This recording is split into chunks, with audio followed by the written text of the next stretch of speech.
Hi everybody. Today I'm just going to run through quickly about wedding outfits, what's appropriate perhaps to wear for a wedding. Maybe your child is getting married this year, so it could be quite important. It's wedding season coming up. I'm actually wearing an outfit that I've had for maybe 15 years or so. This outfit is from a company called Nougat that's still going, and as I said, I've had it a long time, but it's very pretty, very elegant, ideal for a wedding, and I always seem to pull perhaps this one out of my wardrobe every time I go. It's in a very sort of pretty soft green with a little bit of a pattern on it, but not too much. It's a lovely shape, and I've often got lots of nice comments about it. Women seem to complain more about the top of their arms than anything else, so you could always do a wrap or something. You know, you could just have it over your shoulders. If it's long enough, it's quite a good idea. You can actually tie it so it becomes a little bolero, so it's like that. Or you could just go out and buy a bolero, which is probably in some cases easier than buying a jacket that would actually complement an outfit. Either way, you know, I mean, most things seem to go these days for weddings, as long as perhaps it's not white. And I have on my beautiful glass slippers, as my granddaughter calls them. They're from Vivienne Westwood, and yeah, we absolutely love them. She was very excited when she saw those. They're very comfortable, and I love them. And they were not so expensive because they're a Vivienne Westwood diffusion line, aren't they? They're from that lady Melissa, what's her name, who makes plastic shoes. Yeah. She teamed up with Vivienne Westwood to make a full range of those, and those I think what were they about? About 90. Something. Yeah. So when I say not very expensive, what I mean is not very expensive for Vivienne Westwood. Okay. I also have on a lovely pair of Vivienne Westwood earrings. Oh. Sam will be very pleased I'm wearing these because her and Nick bought them Keep for dead me. still, Mum. Okay. You can stay over there, Okay. and I'll just zoom in. Yeah, Sam and Nick will be very pleased that I'm wearing these because they bought me for Mother's Day. But they're very, very, very pretty.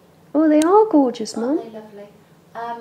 And because I've got dangly earrings on, I wouldn't wear a necklace with that because one kind of is trying to outdo the other. So, you know, it would be quite nice if I'd have my hair up and maybe just earrings and nothing else, or, you know, just a necklace. But because this has got quite a pretty neckline on, I don't think I really need a necklace, and it would probably detract from the neckline.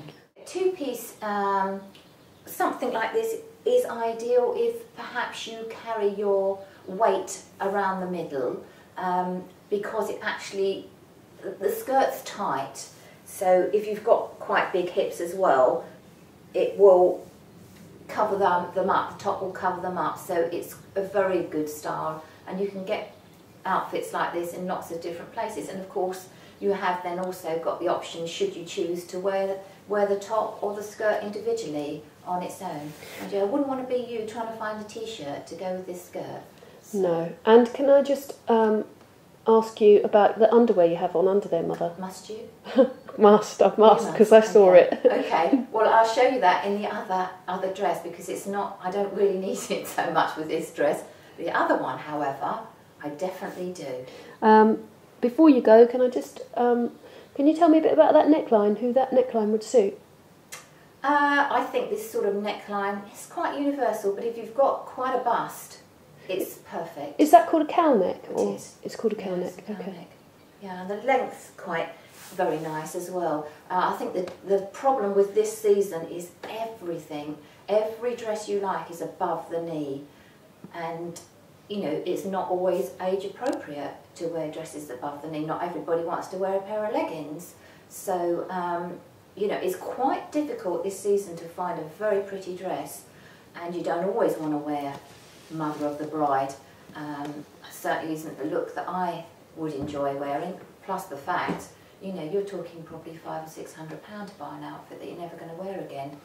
Can you recommend some brands that perhaps would make good kind of clothes for good age-appropriate clothes for a mature woman for this kind of event?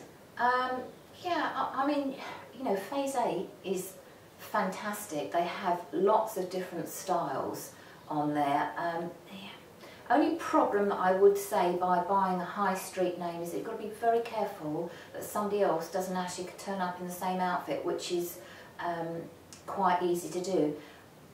I always would choose to wear something that I've had quite a long time, so I'm never going to be hopefully put in that situation. So I think you need to think about that. I mean, you might want to even, dare I say it, visit a second-hand or a vintage shop and find something that's absolutely beautiful that you could make your own, add something to it or take something away.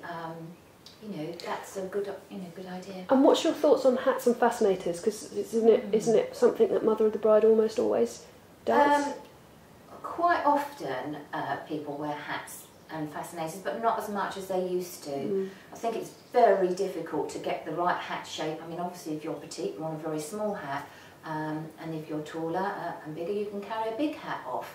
Fascinators is quite a tricky one because they often look like something's landed on your head or a nest is laying something. So try and get one that's quite flat to your head. Doesn't make you look like a Teletubby. Exactly. Or, you know, improvise, make your own. You could always get an Alice band and, you know, do something with that, or even a little clip with a flower on. You know, it's so simple. You don't have to go out and spend a fortune.